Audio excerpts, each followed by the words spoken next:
তোমাদের সকলকে আমার ইউটিউব চ্যানেলে স্বাগত। আজকে তোমাদের সামনে আমি আলোচনা করছি ক্লাস 8-এর তোমার দ্বিতীয় পর্যায়ক্রমিক মূল্যায়নের ইতিহাসের যে 9 নম্বর সেটটা রয়েছে সেই সেটটা নিয়ে। দেখো, প্রথম উপনিবেশিক ভারতে প্রথম কারখানা, পাটের কারখানা চালু হয়েছিল কোথায়? হুগলির রিসরায় চালু হয়েছিল, তাই তো।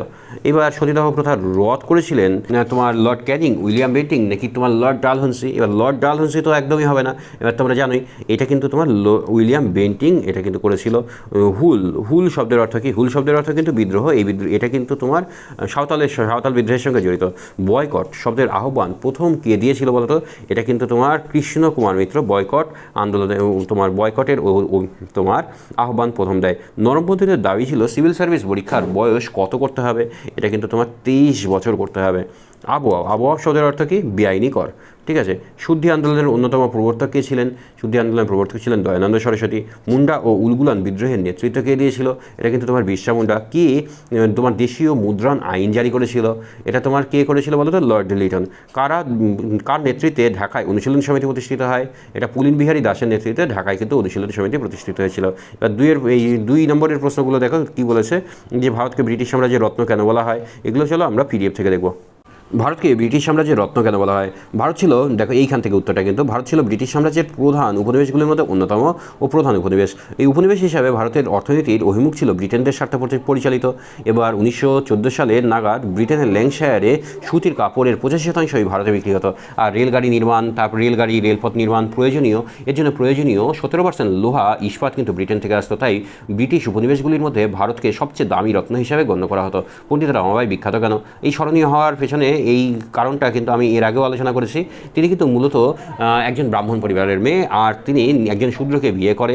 তারপরে তোমার বিধবাদের জন্য তিনি আশ্রম প্রতিষ্ঠা করে। তিনি নিজের মেয়েকে সঙ্গে নিয়ে ইংল্যান্ডে ডাক্তারি পড়তেও চলে যায়। এই সকল বৈশিষ্ট্যগুলো, মেয়েদের জন্য কী কী কাজগুলো করেছেন, এই সকল বৈশিষ্ট্যগুলো তোমরা আলোচনা করবে, পয়েন্ট করে করে আলোচনা করবে। তারপরে দেখো হিউম ডাফরিন ষড়যন্ত্র মামলা বা ষড়যন্ত্র তত্ত্ব। হিউম ডাফরিন তত্ত্ব দিয়ে তোমরা পয়েন্ট দিয়ে শুরু করছো। 1885 সালে ভারতের জাতীয় কংগ্রেস প্রতিষ্ঠার কারণকে কেন্দ্র করে ঐতিহাসিকরা ভিন্ন ভিন্ন মত পোষণ করেন। এই সমস্ত মতের মধ্যে অন্যতম প্রধান ছিল হিউমের জীবনীকার উইলিয়াম ওয়ার্ডেনবার্গের ষড়যন্ত্র তত্ত্ব। তিনি বলেছেন যে ভারতবাসীর ক্ষোভকে দমন করার উদ্দেশ্যে বড়লাট ডাফরিন, অ্যালান অ্যাক্টিভিয়ান হিউম জাতীয় কংগ্রেস প্রতিষ্ঠার করেন, এবং এই তত্ত্বকেই কিন্তু হিউম ডাফরিন ষড়যন্ত্র বলা হয়। কৃষির বাণিজ্যিকীকরণ, এটা এর আগে বলা হয়েছে। কৃষির বাণিজ্যিকীকরণ বলতে বোঝায় বাণিজ্যের প্রয়োজনে কৃষির উৎপাদনে মানে কৃষিজ ফসলের চাষ করা।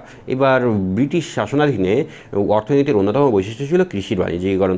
ব্রিটিশ আমলে বাণিজ্যের মাধ্যমে বিপুল পরিমাণ মুনাফা বাইরে চলে যেতে থাকে, এবং যেমন চা, পাট, নীল, তুলো এগুলো।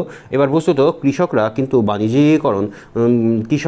কৃষির বাণিজ্যিকীকরণ ছিল ব্রিটিশ আমলের অর্থনীতির আধুনিকীকরণের একটা অঙ্গ। কিন্তু আলিগড় আন্দোলনের প্রধান বৈশিষ্ট্য কী ছিল বলতো? আলিগড় আন্দোলনের মুখ্য বৈশিষ্ট্যগুলো হলো সৈয়দ আহমেদ খান সমাজ সংস্কারক আলিগড় আন্দোলনের প্রধান রূপকার ছিল। এবার এই আলিগড় আন্দোলন মুসলমান সামাজিক ও সাংস্কৃতিক রাজনৈতিক চিন্তাধারায় যে তোমার জাগরণ ও বিবর্তন ঘটেছিল তা কিন্তু আলিগড় আন্দোলন হিসাবে অভিহিত করা হয়। এর বৈশিষ্ট্য ছিল মুসলমানদের নবজাগরণ। তারপরে তোমার হলো দ্বিজাতি তত্ত্বের অবতারণা। মুসলমানদের নবজাগরণ বলতে কি? সৈয়দ আহমেদ খান ব্রিটিশদের সহযোগিতার জন্য মুসলমান সমাজকে শিক্ষার আলোতে আনতে চেয়েছিল। তারপরে দেখো আলিগড় আন্দোলনে দ্বিজাতি তত্ত্বের তোমার অবতারণা করা হয়েছিল। হিন্দু মুসলিম দুটি পৃথক জাতি এবং ভারতের রাজনীতিতে তাদের পৃথক পৃথক ধারণা, এই সকল ঘটনাগুলো কিন্তু এখানে কিন্তু বলা হয়েছিল। তবে এর বেশ কিছু কিন্তু সীমাবদ্ধতা লক্ষ্য করা যায়। এই সীমাবদ্ধতা কি? শিক্ষিত মুসলমানদের মধ্যেই সীমাবদ্ধ ছিল। মুসলমানদের তোমার বেশিরভাগ মানুষ কিন্তু এখানে কিন্তু অংশগ্রহণ করতে পারেনি। নারীরাও বেশি মাত্রায় নবজাগরণে কিন্তু অংশীদার হতে পারেনি। আচ্ছা, ইলবার্ট বিল বিতর্কটা আমি আলোচনা করছি না, কারণ এর আগের সেটে কিন্তু এই ইলবার্ট বিলটা আলোচনা করেছি, তাই এটা কিন্তু এখন এই মুহূর্তে আলোচনা করছি না, ঠিক আছে। আচ্ছা চলো পরেরটা দেখো। বাংলায় কৃষক সমাজে চিরস্থায়ী বন্দোবস্তের প্রভাব কী ছিল? বাংলার গভর্নর লর্ড কর্নওয়ালিস ভূমিরাজস্ব ব্যবস্থা আদায়ের জন্য বাংলায় জমিদারির সঙ্গে চিরস্থায়ী বন্দোবস্ত করেছিল, এবং চিরস্থায়ী বন্দোবস্তের প্রভাবে কৃষক সমাজ কিছুটা সুফল পেয়েছিল এবং অনেক ক্ষেত্রেই কিন্তু ক্ষতিগ্রস্ত হয়। চিরস্থায়ী বন্দোবস্তের মূল সুফল কী ছিল? চাষযোগ্য জমির পরিমাণ বৃদ্ধি। এই চিরস্থায়ী বন্দোবস্তের ফলে জমিদাররা নির্দিষ্ট জমির মালিকানা পায়, এবং বন জঙ্গল পরিষ্কার করে জমিদাররা কী করেছিল? চাষযোগ্য জমির পরিমাণ কিন্তু বৃদ্ধি করেছিল। এর ফলে এখানে জমিদাররা তারা জমিতে মূলধন বিনিয়োগ করে উৎসাহ পায়। এবার তারপর তোমার হলো স্থির রাজস্ব, অনিশ্চিত ও অত্যাচারমূলক খাজনা বা রাজস্ব আদায়ের হাত থেকে কৃষকরা মুক্তি পেয়েছিল। কৃষক সমাজের সংস্কারমূলক কাজ বা জমিদারগণ। বংশানুক্রমিক জমিদারি সত্ত্ব লাভ করায় অনেক জমিদার নিজ নিজ এলাকায় উন্নয়নে মনোনিবেশ করেছিল, যা তোমার হলো কী করেছিল, তোমার গ্রামের উন্নতিতে একটি গুরুত্বপূর্ণ ভূমিকা গ্রহণ করেছিল। চিরস্থায়ী বন্দোবস্তের ফলে বাংলার কৃষক কুলের ক্ষতি চিরস্থায়ী বন্দোবস্তে বাংলায় যে কৃষক সবথেকে বেশি সম্প্রদায় ক্ষতিগ্রস্ত হয়েছিল। জমির স্বত্বহীনতা। চিরস্থায়ী বন্দোবস্তে জমির কৃষকদের কোনো মালিকানাই ছিল না, জমি থেকে উৎখাত। এই বন্দোবস্তে জমিতে কৃষকের অস্তিত্ব ও জমিদারের ইচ্ছার ওপর নির্ভরশীল ছিল। কৃষক খাজনা দিতে না পারলে জমিদারের কাছে বাজেয়াপ্ত করতো এবং জমিদার ইচ্ছা করলেই তখন জমি থেকে প্রজাকে উচ্ছেদ করতে পারত। অত্যাধিক ভূমি রাজস্ব ও চিরস্থায়ী বন্দোবস্ত। অত্যাধিক রাজস্ব ও চিরস্থায়ী বন্দোবস্ত। এবার কৃষকদের কাছ থেকে জোর করে বাড়তি রাজস্ব নেওয়া হতো এবং বেআইনি কর আদায় করা হতো। 1793 সালে ইংরেজ ইস্ট ইন্ডিয়া কোম্পানি 35 লক্ষ টাকা রাজস্ব দেওয়ার কথা বলেছিল, কিন্তু তারা কৃষকদের কাছ থেকে রাজস্ব আদায় করেছিল 1,35 লক্ষ টাকা। এবার দেখো তাহলে বংশানুক্রমিকভাবে অধিকার লাভ করায় জমিদাররা শহরবাসী হয়। এবার তারা জমিদারির দায়িত্ব নায়েব গোমাস্তাদের হাতে ছেড়ে দেয় এবং কৃষকরা আরও বেশি শোষিত হতে থাকে। এর ফলে ব্রিটিশ ইস্ট ইন্ডিয়া কোম্পানি বাংলায় প্রভুত্ব প্রতিষ্ঠার পর রাজস্ব বিষয়ক পরীক্ষা নিরীক্ষার স্তর পেরিয়ে স্থায়ী রাজস্ব ব্যবস্থায় কিন্তু পৌঁছেছিল এবং ভূমি বন্দোবস্ত জমিদারদের পক্ষে সুবিধাজনক হলেও কৃষকদের পক্ষে আদৌ কিন্তু এটা সুখকর ছিল না।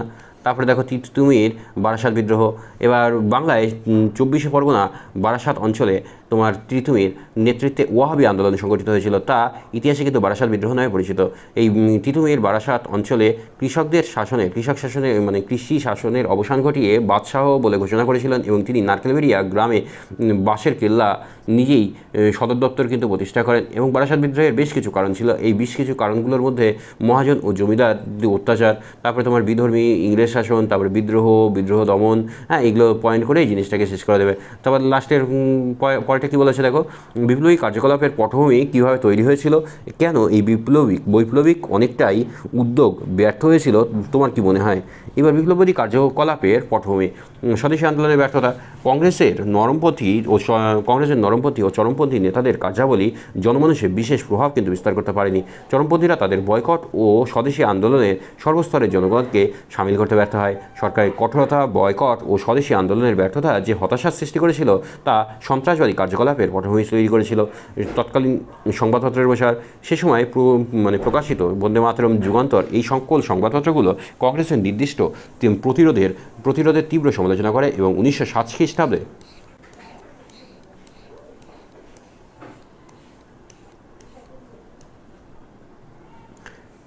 3 মার্চ যুগান্তর পত্রিকায় লেখা হয়, রক্তপাত ছাড়া দেবীর আরাধনা সম্পূর্ণ হবে না। অর্থাৎ এই সব পত্রপত্রিকা ব্যক্তিগতভাবে সন্ত্রাসবাদের কথা প্রচার করে এবং আন্তর্জাতিক ঘটনাবলীর প্রভাব, তারপরে সাংগঠনিক দুর্বলতা, তারপরে তোমার হলো কর্মসূচির বিভিন্নতা এবং সমন্বয়ের অভাব, তারপরে সরকারের দমননীতি, এইগুলো দিয়ে তোমরা কিন্তু এই নোটসটাকে শেষ করে দেবে।